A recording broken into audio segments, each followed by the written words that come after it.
Kita lanjut ke soal nomor 18. Dikatakan ada dua pegas dipasang secara paralel, usahanya W untuk menarik pegas tambah panjang X. Berarti konfigurasi pertama, dia dipasang secara paralel, menghasilkan usaha pegas pada paralel sebesar W dan pertambahan panjang sebesar X. Kemudian keduanya dipasang secara seri. Maka berapa usaha yang dihasilkan atau yang dibutuhkan untuk menarik panjang sebesar X? Nah, berarti di sini pertanyaannya adalah perbandingan pasti ya. Tapi kita perhatikan dulu. Kalau ada paralel dan seri, maka pasti ada susunan dari konstanta pegas.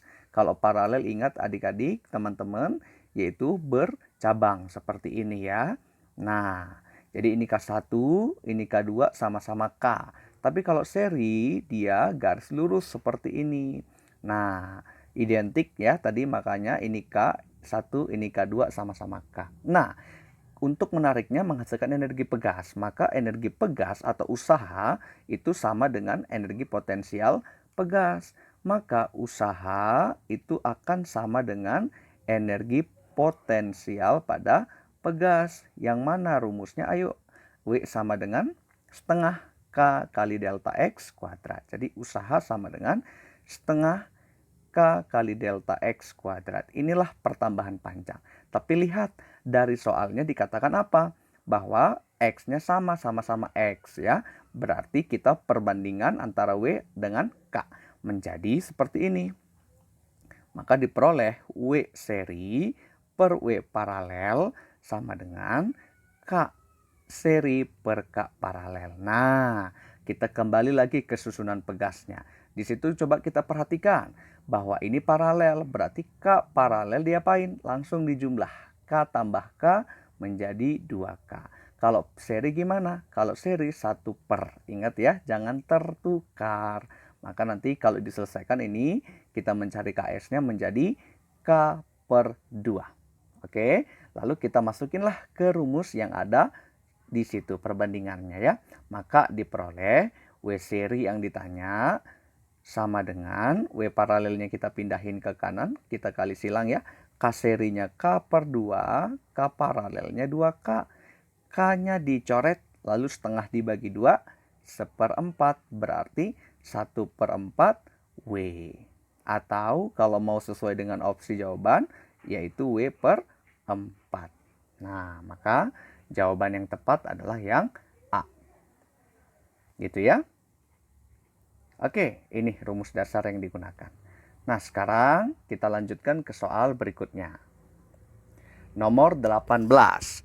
Nah, di situ dikatakan tinjau suatu benda yang memiliki massa jenis ρ0 dimasukkan ke dalam fluida. Berarti kalau gitu kita buat sketsa gambarnya. Katanya ada fluida, kemudian ada benda dimasukin dan 3/4 bagian volumenya tercelup. Berarti ada yang di dalam air atau di dalam fluida dan ada yang di luar. Nah, ini kita anggap sebagai volume benda dalam fluida, yaitu 3/4 dari volume benda, dan massa jenis bendanya adalah secara keseluruhan ρ0 ya. Jadi ρ B-nya sama dengan ρ0, dan massa jenis fluidanya yang ada di sini di bawah adalah yang ditanyakan ρ-nya. Nah, berarti kasus ini untuk Archimedes ya. Kasus ini bercerita tentang Archimedes. Maka kita buat tentang hukum Archimedes. Nah, hukum Archimedes pada kasus yang benda terapung. Nah, kalau kasusnya terapung, maka rumus yang kalian gunakan adalah massa jenis benda kali volume benda sama dengan massa jenis fluida dikali volume benda dalam fluida. Nah, dari situ kita masukinlah angka yang sesuai, variabel yang sesuai ya, karena di situ angkanya dinyatakan dalam variabel. Nah, maka dari situ ρ B-nya adalah ρ0, volume bendanya volume benda, biarin seperti itu, massa jenis fluidanya ρ, volume benda dalam fluida 3/4 dari volume benda. Maka volume bendanya kan sama.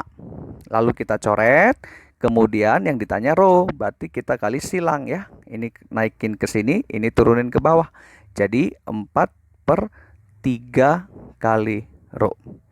Nah, maka 4/3 rho jawaban yang tepat adalah yang E. Gitu ya, jadi konsepnya terapung hukum Archimedes. Nah, lalu kita lanjut ke soal berikutnya.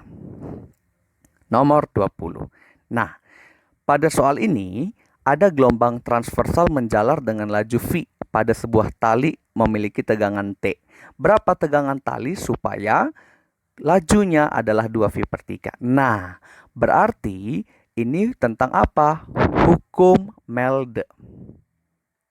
Ya, hukum Melde mencari cepat rambat gelombang pada dawai atau tali. Nah, cepat rambat gelombang, tali atau dawai.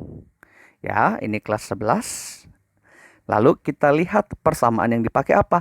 Rumus hukum Melde adalah V sama dengan akar F per mu. Di mana F itulah tegangan tali atau tegangan dawai dan mu itu adalah koefisien linier massa dari dawainya. Atau diganti menjadi L, sebenarnya M per L, tapi diganti jadi L per M dibalik ya. Nah, oke, dari situ kita lihat perbandingannya.